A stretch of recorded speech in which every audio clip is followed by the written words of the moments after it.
ریاست کارهای داخلی شهر دوشنبه روز 22 ایول سال 2024 در صحیفه‌اش در فیسبوک خبر داد که با دستور شهردار دوشنبه رستم امامعلی در پایتخت تاجیکستان شعبچه میلیسیای سیاحی تشکیل گردیده برای سیاحان رقم مخصوص 0200 تأسیس دادند. مرکز مطبوعات میلیسیای دوشنبه گفت شعبچه میلیسیای سیاحی در ساختار مقامات میلیسیای پایتخت با مقصد رسانیدن کمک‌های حقوقی، راهبلدی و تأمین بی‌خطری سیاحان تشکیل کرده شده است. اکنون سیاحان داخلی و خارجی هنگام به دلخواه مشکلی دچار گردیدن می توانند توسط رقم‌های 0200 بواسطه به میلیسیای سیاحی پایتخت در تماس شوند.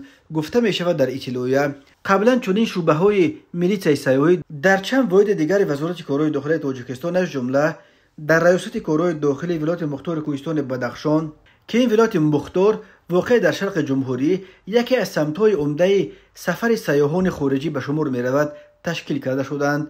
در دستگاه مرکزی وزارت کارهای داخلی تاجیکستان نیز اینک چند سال باز یک ریاست علاحده اکولوژی و سیاحی فعالیت دارند. تشکیل واحد میلیسیای سیاحی در ساختار میلیسیای جمهوری در حالی است که حکومت تاجیکستان عزم دارد تا سیاحی را به یک منبع عمده درآمد کشور تبدیل دهد. در گذشته سیاحان خارجی زیاد شکایت می‌کردند که کارمندان میلیسیا و دیگر نهادهای حفظ حقوق تاجیکستان با هر بهانه از آنها پول می‌کنند. سیاحان حتی از کارمندان میلیسیا در پایتخت تاجیکستان شکایت می‌کردند که امکان دیدن در مرکز پایتخت تا هیکل اسماعیل سامونی را انشاءات استراتژیکی خوانده برای عکس گرفتن در پای هیکل سامونی و دیگر بناها از سیاحان پول می‌کندند.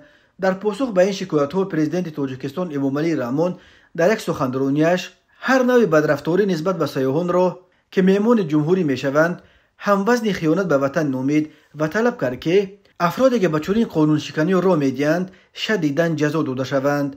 در پی این شکایت‌ها در مورد بدرفتاری میلیسیای تاجیک نسبت به سیاحان خارجی تقریباً از بین رفت و چند سال باز به گوش نمی‌رسد.